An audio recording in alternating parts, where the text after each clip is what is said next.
I'll call this hearing to order. Today, the Subcommittee on State and Foreign Operations Related Programs of the Senate Appropriations Committee meets to review the fiscal year 2024 budget request for the United States Agency for International Development. And we are honored to have Administrator Samantha Power with us. Administrator Power, it is always an honor and a privilege to have you before us. We have a lot to cover. You have a lot going on and a lot of responsibilities, and so we appreciate your making yourself available. It is unfortunate that we have at least two other compelling hearings on similar or related topics, so please be understanding that a number of our colleagues intend to come in and out. I am grateful. The Vice Chair of the full committee, my friend and colleague from Maine, Susan Collins, is serving as the ranking for this hearing and will help open the hearing. I know that the ranking member of the subcommittee, Senator Graham, will join us in just a few minutes.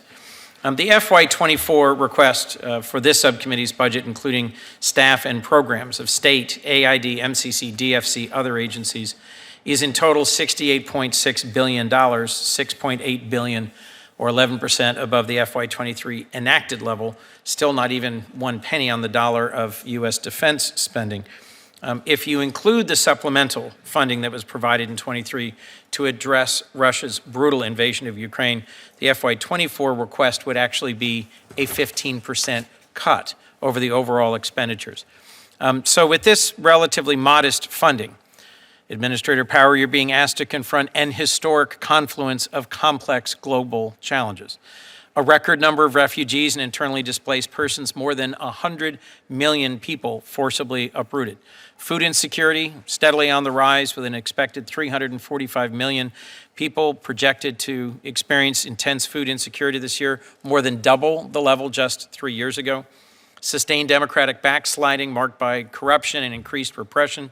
A global debt crisis amongst the poorer countries coming out of COVID-19. Economic competition and coercion from authoritarian actors like the PRC. And while we continue to focus on Russia's invasion of Ukraine, there are many other humanitarian crises around the world: Horn of Africa, the Sahel, Pakistan, Syria, Yemen, and many others. USAID is tasked with a leading role in the U.S. government's response to these many challenges, which is also critical to bolstering U.S. national security, our reputation, and our place in the world. I am grateful for the service of all the development professionals at USAID who have had the opportunity to visit in a dozen countries just in the last few months.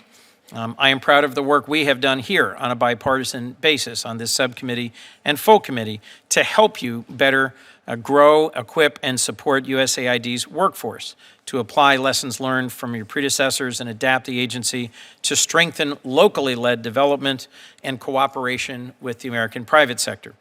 I know we have a lot more to do together. I look forward to hearing from you this morning about your proposals for how we can best leverage our development tools to advance our national interests, how you define those interests, where does USAID fit in, and what are you doing to better tell the story globally of USAID's vital work. I'll say to you at the outset what I said in our previous hearing to Secretary Blinken. Your task is daunting, and this subcommittee must both rigorously oversee your work and ensure you have the support and resources you need to protect and advance our national security and our national values. You cannot be asked to do more with less. That's why I'm encouraged by the FY24 budget request for your agency and the rest of the state and foreign operations budget, as the challenges of our time demand bold investments. Thank you, Administrator Power, for joining us. I look forward to your testimony, and I'll now turn to Vice Chair Collins. Thank you.